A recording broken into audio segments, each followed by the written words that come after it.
Y continuando con la serie del libro de Apocalipsis, llegamos al capítulo 13.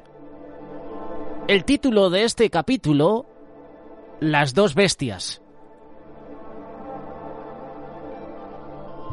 En el libro de Apocalipsis, capítulo 17, no tenemos un nombre enmascarado, sino una bestia enmascarada.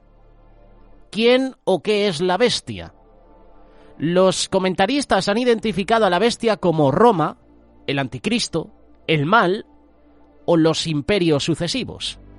Eso sucede también con este capítulo 13.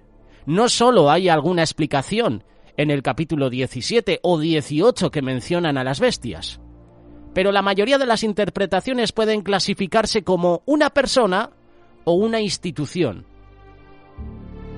Para determinar la identidad de la bestia, vamos a mencionar varios versos y los vamos a comparar entre Apocalipsis capítulo 13 y Apocalipsis capítulo 17.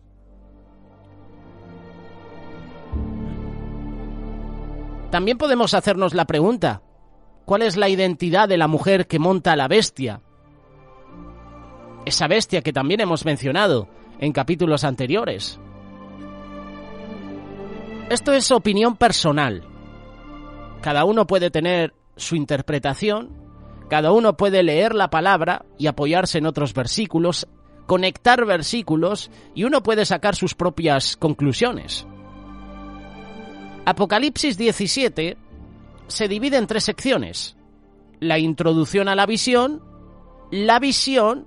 y una interpretación de la visión. La visión de la bestia sigue el patrón de las 7 copas.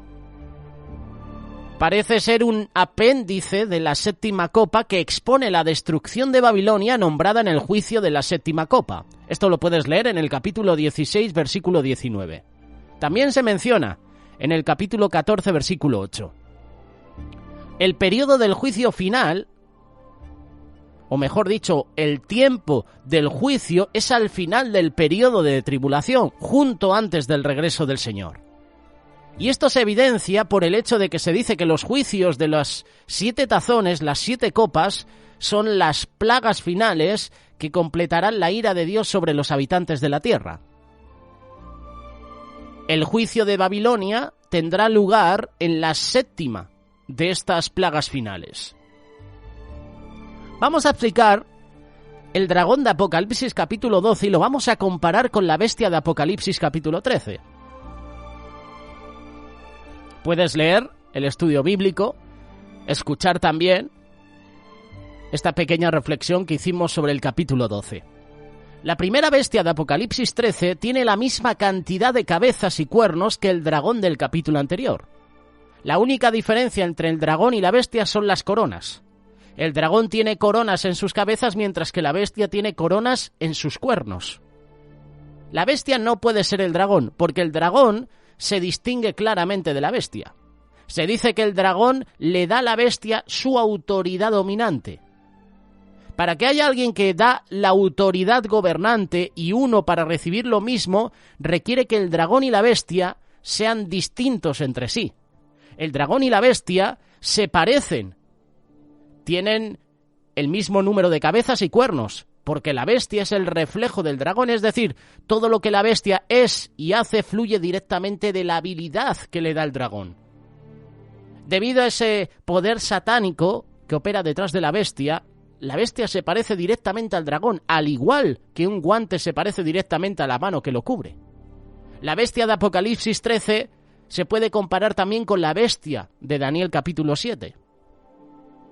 La primera bestia de Apocalipsis 13 tiene la misma cantidad de cuernos que la bestia de Daniel 7, aunque no se dice que esa bestia tenga múltiples cabezas. Esto lo puedes leer, capítulo 7, libro de Daniel, versículo 8. Además, la bestia de Apocalipsis 13 muestra todas las características de las bestias de Daniel.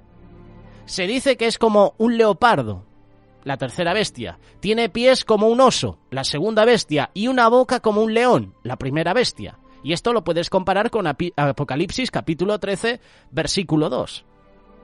existe una clara afinidad entre la cuarta bestia de Daniel y la bestia de Apocalipsis capítulo 13. Cuando tú llegas al capítulo 17, encuentras una bestia que se describe como escarlata, que tiene 7 cabezas y 10 cuernos. Si bien no se menciona ninguna corona en sus cabezas o cuernos, parece ser la misma bestia que Apocalipsis capítulo 13. El hecho de que se dice que esta bestia es escarlata, mientras que la bestia de Apocalipsis 13 no lo es, no parece tener tanta importancia. Pueden ser 2 bestias diferentes que están a la vista. El escarlata está estrechamente asociado con el rojo. Es el color del dragón, es simbólico del mal. El contexto nos da razones para ver al dragón y la bestia como 2 personajes diferentes, a pesar de que comparten el mismo número de cabezas y cuernos. No se nos da ninguna pista literaria para considerar a la primera bestia de Apocalipsis 13 y a la bestia de Apocalipsis 17. La carga de la prueba recae en ellos y desean hacer esa distinción. Al ver que la bestia de Apocalipsis 13 y 17 se identifica como la misma bestia, hay que examinar detalladamente la identidad de estas. Se dice que la bestia en Apocalipsis 13 se recuperó de una herida mortal que hizo que el mundo se maravillara de él. Apocalipsis capítulo 13, verso 3. Es decir, que recibió adoración. Es única. Habló blasfemias contra Dios. Tenía poder sobre las naciones. Tenía poder para hacer la guerra con los santos. Cada uno de estos son pistas sobre la identidad de la bestia. Si bien, entre comillas, la invencibilidad y el poder de la bestia sobre las naciones y los santos podrían indicar que es un símbolo de algún tipo de institución política, no se puede decir lo mismo de hablar blasfemias contra Dios y recibir adoración. Hay que separar cada parte, hay que ponerla en su lugar. Las instituciones no hablan. Y tiene poco sentido afirmar que la gente adorará a una entidad política. Pueden adorar a un individuo que representa tal entidad, pero no a una entidad abstracta en sí misma. Hay argumentos en ambos lados sobre la naturaleza de la herida mortal que una de las cabezas de la bestia recibió y posteriormente recuperó. Algunos dicen que la bestia no es personal, refiriéndose a las fuerzas espirituales. La herida de muerte, la recuperación, se refieren al restablecimiento del orden político bajo el emperador Vespasiano, o tal vez incluso para enfatizar la vitalidad de la bestia. Hay muchos que piensan que la bestia puede ser el Imperio Romano revivido. ¿Alguna vez has pensado tú esto? Déjalo en comentarios. Se cree que el reino de 10 dedos de hierro y arcilla de Daniel capítulo 2 es un renacimiento de los últimos días del antiguo Imperio Romano. Está claro en Daniel que el reino de hierro es el cuarto y último reino y sin embargo este reino de hierro se distingue literalmente del reino de hierro y arcilla.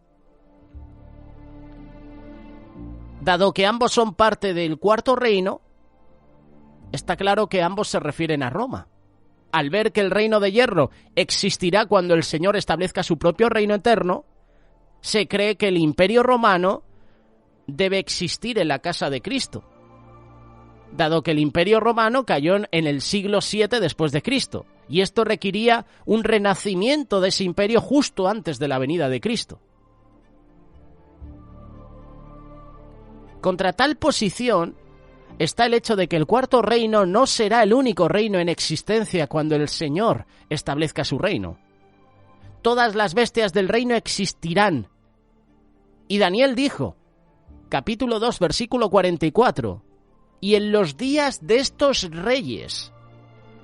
Estos reyes se refieren a los 4 reinos de la imagen, no solo el Imperio Romano. Seguramente haya otros imperios, babilónico, medo-persa, griego. Lo mismo puede decirse de las bestias de Daniel capítulo 7. En el contexto del regreso del Señor y el establecimiento del reino eterno se dice de las 4 bestias: vi hasta la 4ª bestia que fue asesinada y su cuerpo destruido y entregado a la llama ardiente. En cuanto al resto de las bestias, les quitaron su dominio. Sin embargo, sus vidas se prolongaron por una temporada y tiempo. Yo cuando leía este pasaje, hace muchos años atrás, cuando dice,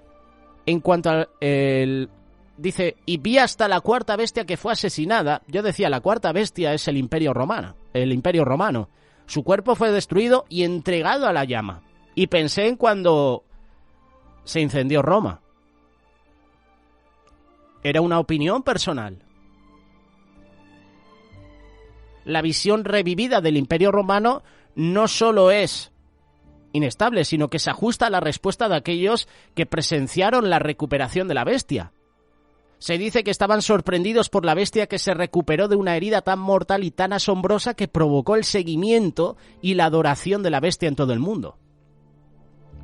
La curación de la bestia lo llevó a creer que la bestia era militarmente invencible y por implicación invencible a la muerte.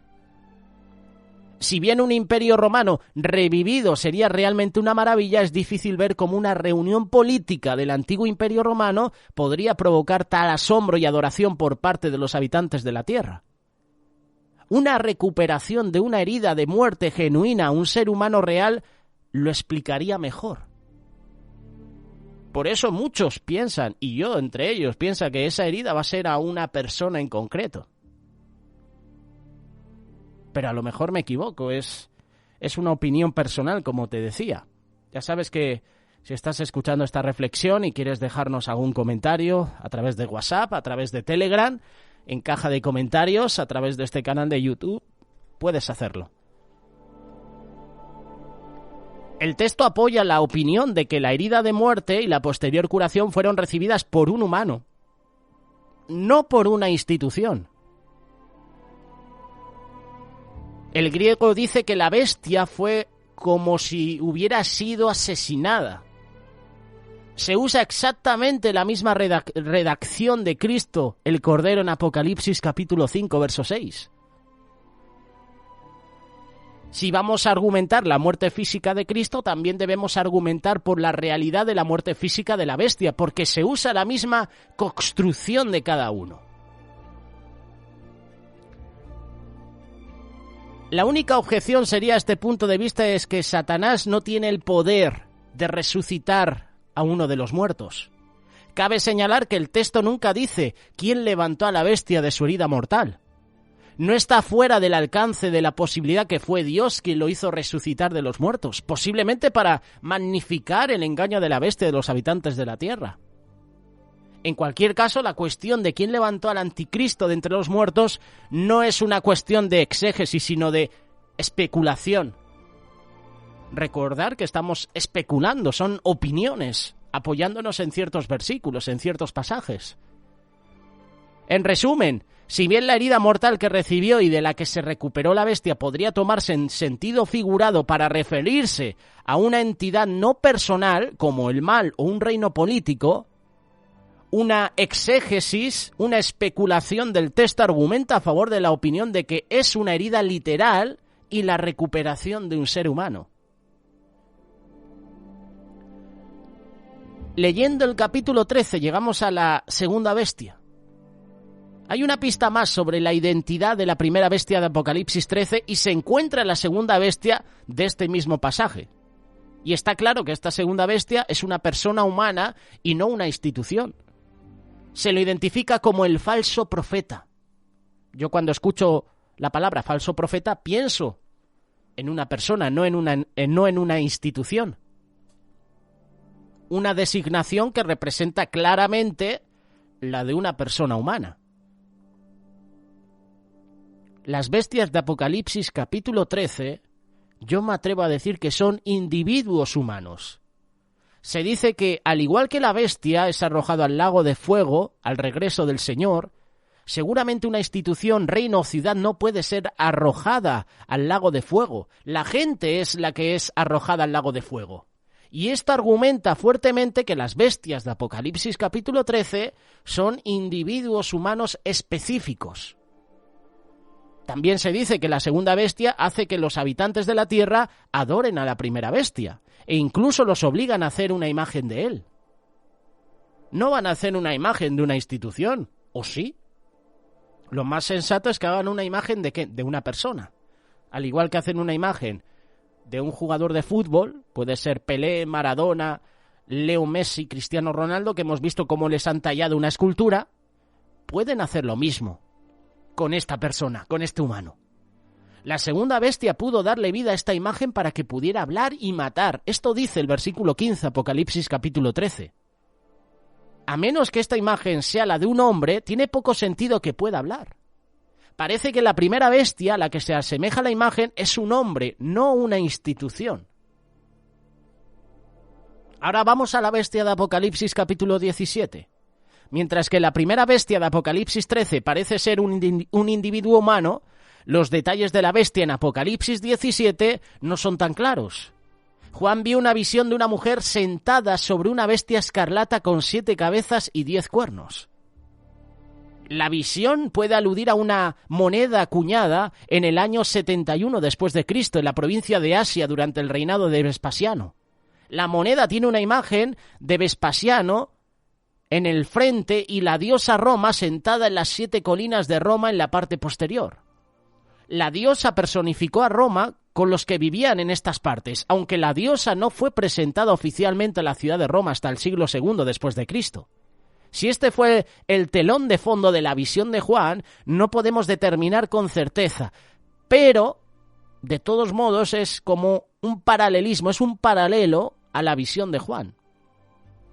Cuando el ángel comenzó a interpretar la visión de Juan de la bestia y la mujer, dijo que la bestia era y no es, pero está a punto de salir del abismo. Juan ve esta descripción como una reminiscencia de la herida mortal y la curación de la bestia mencionada. El hecho de que no es se refiere a su derrota por el Cordero en el Calvario. Sin embargo, volvería a la vida al final del tiempo.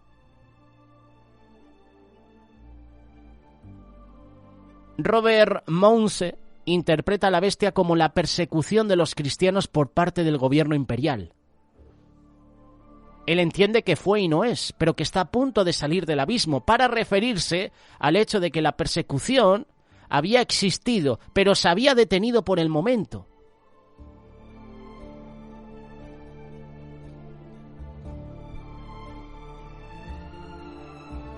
Lo que me llama la atención es que también dice que la bestia destruye a la mujer que lo monta.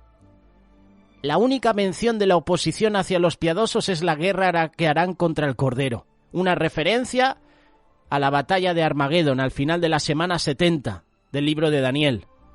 Esto lo puedes leer en el capítulo 17, versículo 14.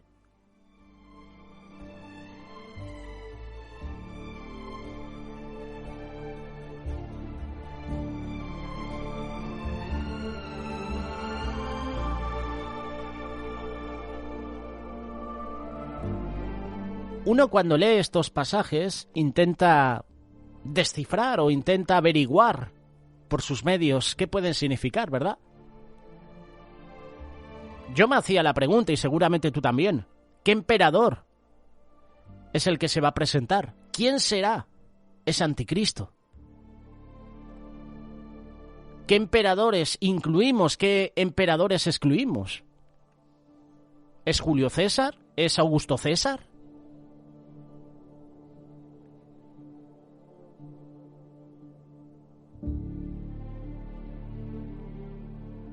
Algunos señalan que la bestia es Roma, o 7 emperadores romanos particulares. Recordar que Juan escribió su Apocalipsis bajo Nerón. Recuerda que era esa época, y nos quedamos con muy pocos emperadores. Unos piensan que esas 7 montañas o 7 colinas se usaron ampliamente en el primer siglo para referirse a la ciudad de Roma. Hay un refrán muy popular que dice que todos los caminos llevan a Roma. Pero claro, no podemos confirmarlo.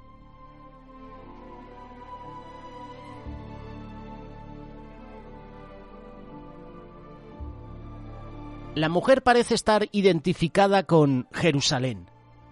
Jerusalén, la gran ciudad, ya había sido llamada espiritualmente Sodoma y Egipto, por lo que no sería una sorpresa si también se identifica con otra ciudad malvada como Babilonia.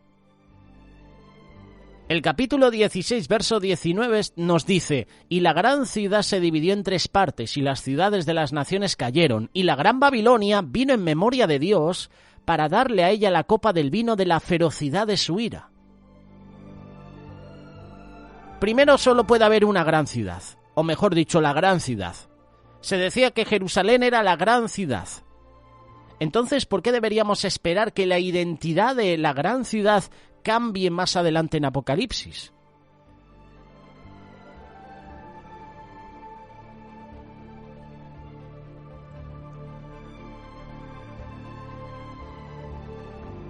Un capítulo 13 que da para mucho más, ¿verdad?